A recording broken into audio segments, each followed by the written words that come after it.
A very good evening to everybody watching. Thank you for joining us tonight on the evening review. My name is Toiwan Jabela. Tonight on the platform we are joined by Moses Kairimuti.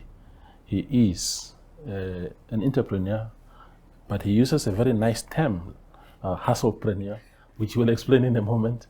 Of course, we just called Moses to come to studio, speak to us. He's a public figure in his own right, and there's always a story about Moses Kairimuti, and we want to hear from the horse mouth. Thank you very much, my brother, for making time. But let's talk about that hustlepreneur thing. That's a very nice title. Thank you so much, Toiwa. Thank you for having me. Yeah. Hustlepreneur really came from a combination of a hustler and entrepreneur. Yeah. Because a friend of mine once said, Moses, you're like a Nigerian. Yeah. Anything you want, I go get for you. So when people ask you, what business do you do? I say, anything that brings in money. Yeah. I'm there. Yeah. So, you're a hustler and an entrepreneur. Yeah. So basically just that one doesn't confine yourself to one sector, one trade. You know, we chase until we find a winning formula. Yeah, that's I like that approach. Yeah. Because there are guys who say, I do a car wash. Yeah. And even when the municipality says, let's cut down on the water usage, yes, we are just stuck to car wash. So I like the element of branching out Yeah. into other things. Mm-hmm. I've known you for many years as a radio man. You no longer do radio. Did you grow tired of the concept, or did you just want to expand your horizons into something else? Yeah, I think they say one reached the ceiling, because I think I started radio very, very early. We started at the time when it was really not fashionable. I was inspired by the late John Keddy and Levely Abrahams, Tarasha Anika, people we used to listen to and admire, his kids, and say, Ish, one day maybe I would like to do that. So when the opportunity presented itself, I think it came quite early. And one got to love radio, but then you also realize that that's all there is, for example, Also when I branched out to TV, I think that expanded one's horizon, because then I was just headhunted, taken from radio by Bolly to say, we need a show on TV, and it's almost similar to what you're doing on radio. So then that's when you realize there's more to this thing, there's more to that thing. Then ended up in trying business, because when you do radio, actually business comes naturally. Because you get to MC at events, you get to do marketing, reading adverts, and you're like, this company, get to know about the company, go there. You see, they're making money from ordering.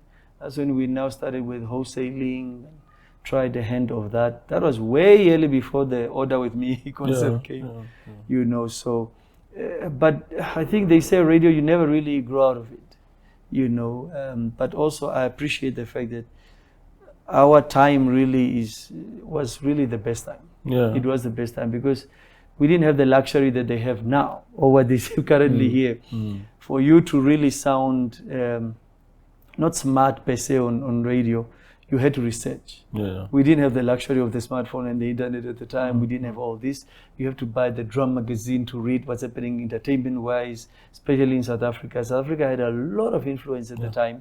And even our music was really also very minimal. It was just really the NBC that would play a lot of the local, So, and I'm privileged to say I was one of the guys that breached from the old school to the new school, from the Russia Hammers, the late Jackson Koya, to from William Bwende to now to the Bolly when he started, and Pablo, the late Pablo, when Josie came on the scene.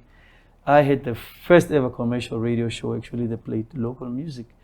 Capital K, Taramate, and the others. So yeah, so one really does, you reach a level where you feel like, I think I've achieved a bit what I've done. Yeah. We have groomed also others that came after us, people that later went to do very well, that we brought in. So I felt like, why not try something else? Yeah. So will we ever hear DJ Mo on Radio Airways again, or that ship has sailed now?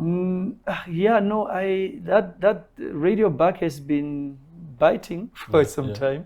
Last year I should have already started with a radio show on weekends, but then I've realized that I it was a bit too early to commit because, as I said, as a hustlepreneur, weekend is when you make money or there's opportunity. Here, the problem with radio, especially commercial, is that it's live. You have to be in the studio. So I felt, okay, if one maybe can pre-produce, pre-package, one is looking into that. Definitely, that return will come if one agrees with where you're able to record the show and does, just play it wherever you are. But the problem that, again, with advertisers and people and the callers, they want to call in, or they want to have a comment, they want to say something. People want to SMS. That interaction is the important. interaction, they want the interaction, So that is definitely something that I'm really looking into, but not very, very immediate. But yes, I did think about it. I was going to be on air last year because I felt also, when you've been in radio and you see, not to say the quality have dropped, I say, but some certain genre is neglected. I think the way local music is presented is such that we tend to forget the guys who have pioneered the trade. Most of your presenters now want to play the latest song, as opposed to tracing back and educating the listeners on the pioneers. And so I felt like, why not have a show that plays the earlier music and bring these people, make them relevant again, as opposed to now just forgetting the guys who paved the way. So that's the kind of show that I wanted to do, to trace back where $6 is, where Leg Ghetto is, where is all Capital K that I mentioned. We tend to just want to play the latest song. We're forgetting these guys are still around. And if the radio doesn't promote them, play them, they lose relevance. And then the younger generation, they feel like, who is that? But it is the duty of a radio presenter and the DJ to actually keep a genre relevant or an artist relevant. But then again, there's also politics that have crept in. It's about who you know, which label you're connected to, is who you hang around with, that you play their music. But that's universal. But I still feel I'm duty bound to preserve what we have pioneered at the time when we started. I mean, when I listened to, I used to be like crazy about local music, and I listened to radio a lot in my younger days. And today, if you're at a social place, at a car wash or braai somewhere, and somebody plays even Gaza songs from Zula to Survive. When it takes me back to Yunnan during my Yunnan hostel days. It's really it brings back very, very good memories. So that old songs that came that time, they are so important in that way. Absolutely. In that way. When I'm with my kids today, I still play some of these songs and say, but Daddy, what music are you playing? And I'm saying, guys, you have no idea. These were the real songs. This was our songs. Anyway, so business-wise, it must have been a challenge for you. I know you have Albert Trunka. I was at Informando those years when you appeared on the front page. The story at the time was that you promised the ruling party computers, and then somehow you didn't deliver them. And people are saying, but you see, this is disrespectful because this promise was not made at some section level or district level of Soviet. It was actually at a platform where the founding president, still president of the party at the time, was. And that never happened, allegedly, or according to the reports at the time. What can you tell us about that particular issue? Exactly. I think that's when I got to understand the dynamics of politics. I came from being a radio presenter. So when you come into this political scene, you realize it's a completely new, different world. What had happened, the former coordinator for commerce, that Michael Munga, is the one that I met. That's who is the one who facilitated for me to go and, donate these computers. The computers were donated. I delivered them. But now, when the platform was the Swapo Party Youth League platform, they felt the computers should not go to the region. They should come to the office. I have the picture when I delivered. It was received by Comrade Juta Shikomba and Jesse Nobansa. Still have that picture when I delivered the computers at the Youth League office. So the fight between the two, that the Michael Mwenga felt like he's the one who facilitated me to go and make the donation. They should have come to the Commerce Region office, and the Youth League felt it was their platform they should go to. So there was an article in the Namibia Today that actually the now Prime Minister confirmed that they were delivered.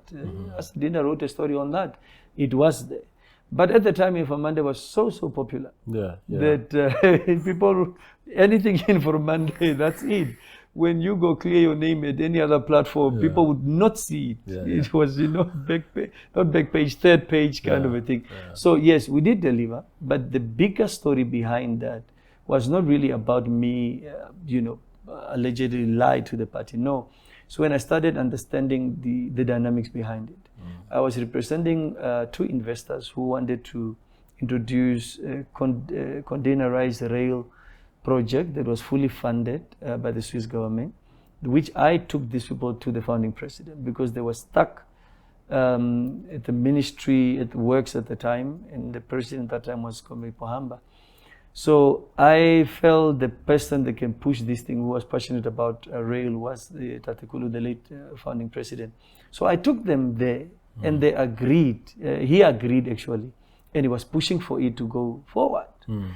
That's when there were late meetings and people coming to me to say no, because then these guys promised 16% shares to the party, because they went to meet the then secretary of the Youth League, who's now the Prime Minister, at his office.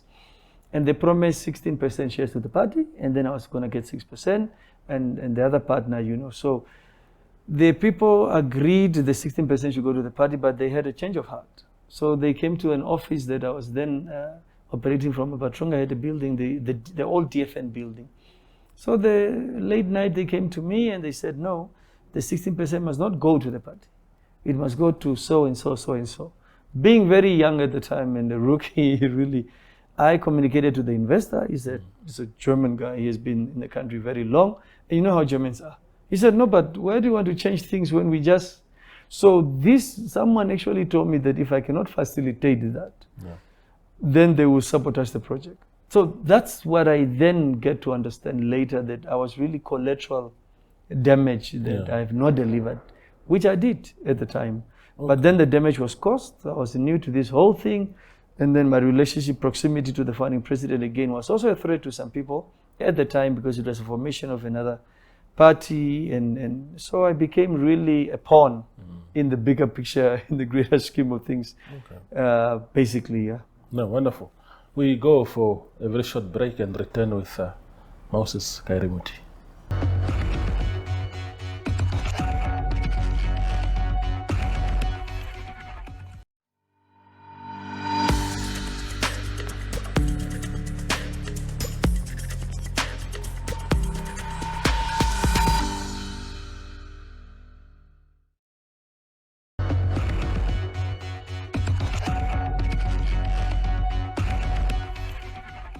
We continue the conversation with Moses Kairimuti. Now, so that was that. Founding president, people seeing you as this rising star, and people used to scramble for access to the founding president at the time. Because he had this thing about supporting upcoming entrepreneurs and all these kind of things. And then, is that somehow how you got into Swapo politics also? Because you became quite active. I remember even prior to 2017, you were very active. People were saying you guys are foot soldiers. What was the passage into politics for you? Yeah, I think, that started at Radio Energy towards the end of my, tenure at Radio Energy. When I started to understand... The station is owned by the party company also. Yes, that's when I discovered that Kalahari Holdings and Zebra Holdings, the owners. When I started getting to know the board, from time to time we'll meet at social events or things, and we get introduced to the politics. And also that's the time I started understanding. The current Prime Minister then was a board member of Kalahari Holdings. So it's people who we encourage us and say, you guys are doing a good job. It was also during the time that the party needed to have a bit of more appeal to younger voters. So we were very popular. I was very popular on radio, at Radio Energy, to a point where most of the outside broadcasts in the north, the clients would request DJ Mo. DJ Mo. No, we want DJ Mo. Normally, they just book an OB. They never used to make a request, but they said, no, DJ Mo must come. So I would travel a lot with Tate Pauli Pumbu, who was the then manager of the radio. And that's when I understand that he started politically orientating me, and so that's where I think the political thing started kicking in. Yeah. But also really growing up, I always admired the founding president because of the stories that we hear. Yeah. And also because through the songs of my late uncle, Jackson Koyo is an uncle of mine. So I knew about SWAPO and the struggle and independence through music, through songs. So one got now closer, and that's why we recruited to assist. So whenever the party is having an event, there was a subcommittee for information. Yeah. So by natural, because you had the radio station, said, no, come, give ideas. So that's how I got into the whole food soldiering, really. And then by virtue of staying in Komasa, there was a lady in our street who was recruiting. Yeah. She gave my first card actually to say, no, here's your membership card. Mine was still signed by Kairimuti Shiriange, at the time, because we just attend events for fun, and they say, you need to be a member. Until I joined, and then one time there was a meeting being held where they were electing someone to represent the youth. And my brothers and kids from the street, I said, come, let's go to the meeting. It just so happened that I was nominated, and because I came with the crowd, I won by one seat, by one vote, exactly. So I became secretary during the tenure of the current Prime Minister, when he was Secretary of the Youth League at the time. But it was also at the time when there was all kinds of division and all kinds of things. So it didn't really last long because there was so many infightings, and I'm used to media entertainment, not used to all this political maneuvering and shuffling and stuff. But then from there on, you have been consistent in giving ideas, attending meetings, and assisting with information and mobilization. One of the things that I have struggled to understand about you, Moses, because you are a very public person. You are a free-spirited guy. I follow your posting on social media, and I struggle to understand you because I see you as a very nice guy, grounded and articulate and very, very bright. But there's also a lot of controversies that come with DJ Mo. For example, there's this thing about, because you do business, of course, but you also sometimes work, you work for institutions. And somehow for every institution that I've known you to have worked for, you have always left acrimoniously. I know, for example, you worked for NAMU, the music association union. And there were things about you drawing a gun. They wanted to shoot people there.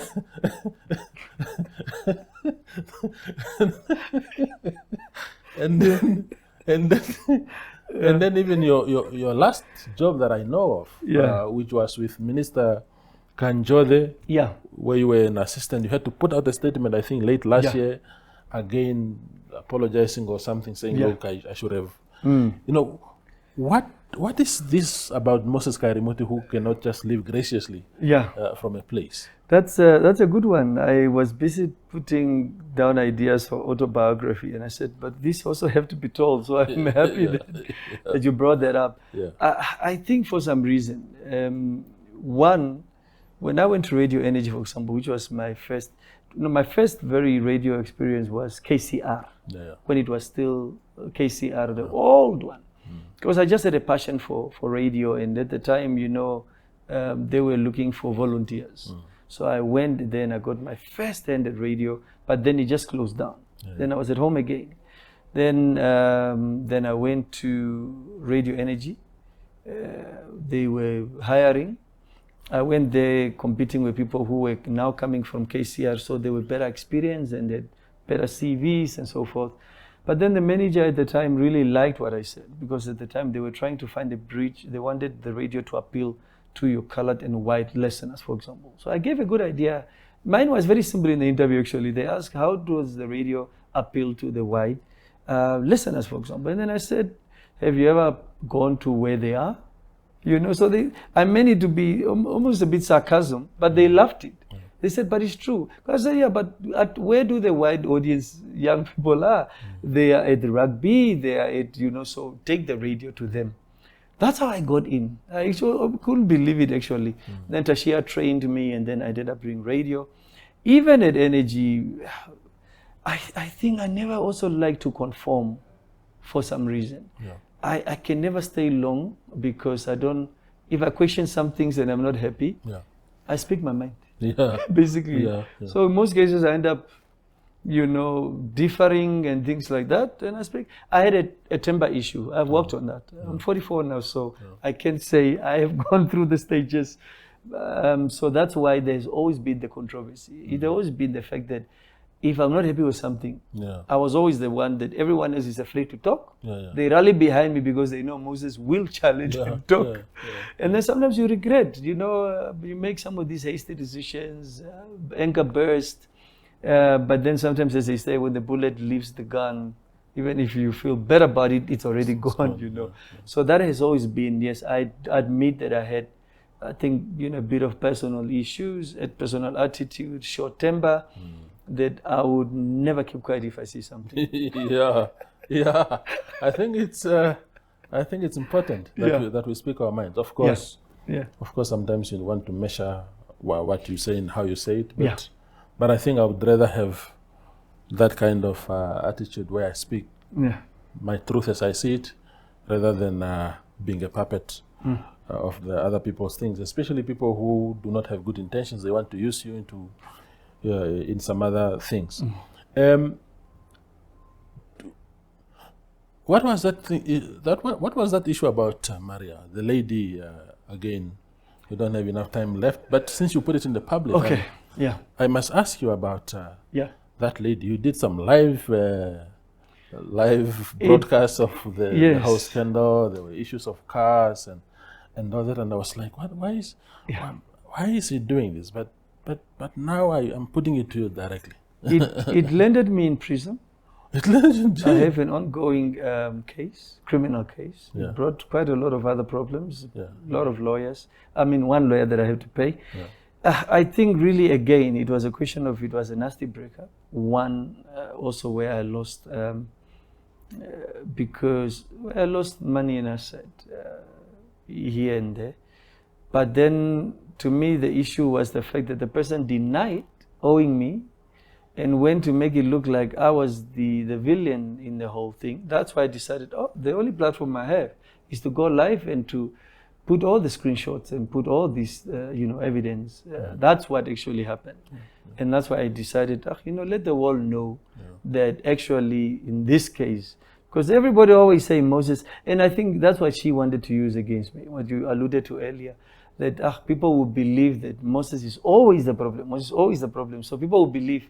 So that's why I decided this time, let me defend myself by revealing the videos and the screenshots and stuff. And that, obviously, she was, ashamed of that, and she put a team together. And before you know, I was arrested, and I spent some time in jail over that, and it's ongoing. And then only to discover that I should have never really gone to jail in the first place. But now, that is now sub judice is before courts. But that was really the issue, that only for 2 months of being in a relationship with someone, so much drama. For how long were you gone? Or were you locked up? About 2 months, about 2 months and a half. Really? It was I was gone that long. People actually, a lot of people don't believe when I say from the 18th of August until the 31st of October, I was at Say's police station. Oh, man. I was behind bars. Charged with what? Apparently, violation of the Communication Act, which is weird. The first one, which was the strong one, was the I violated a restraining order, which is not true. It turned out that it was not true. You were in love with a girl. You couldn't let her be. It was No. She said I came to the workplace while there's a restraining order. I didn't know at the time when she applied for it. Remember, it's only active when you are served. Yeah. I was served 2 days later. So when I went to the workplace to drop the computers and things, she used that to say I violated. By that Monday, the 11th, I didn't know there was a restraining order. So that one fell out to a point where I actually went to confirm the protection order. I said, no, I'm not interested in going anywhere near her at all. And also, I think that was the misconception, the people thinking that I was madly in love. No, I was actually hurt by the fact that I felt I was played. And I felt like for someone that should have been streetwise and street smart, I should have seen it coming. But then that's the thing about this thing, you don't see it coming. And I think also my time in jail, I got to meet people who have done worse, who are there for murder, gender-based violence. When they tell their stories, you feel like, oh my word, I've actually escaped that. It could have been me, you know. So in a way, I see myself as a survivor of the fact that it was quite a very dark stage, dark place where you feel played, and then the person turns a victim, and then they use the law against you, then they use the justice system against you. And that's a topic that for another day to say somehow our justice system and the police, everything is tailored to protect the woman. The men feel like sometimes you don't have a way out. So that's why sometimes most of them resort. I'm coming from a funeral of a friend, very dear friend, you know, who none of us would have thought for someone who is a career officer would take a gun actually and shoot a partner and shoot himself. You know, so now one got to understand, especially when I was in there. You know, I've never thought of it, never came close, but I felt the betrayal, you know, of feeling like, wow, you know. Absolutely. Yeah. Moses, I wish we had more time to reflect on your career and also to venture into what the future looks like for you. But I think for those that tuned in tonight, they would know also now what your story is. I appreciate your coming around. No, thank you so much. Thank you, I appreciate it. Absolutely. That's Moses Kairimuti. He's an entrepreneur and a hustlepreneur. Yeah, we are passing by our studio tonight just to share with us some perspectives. Thank you for watching.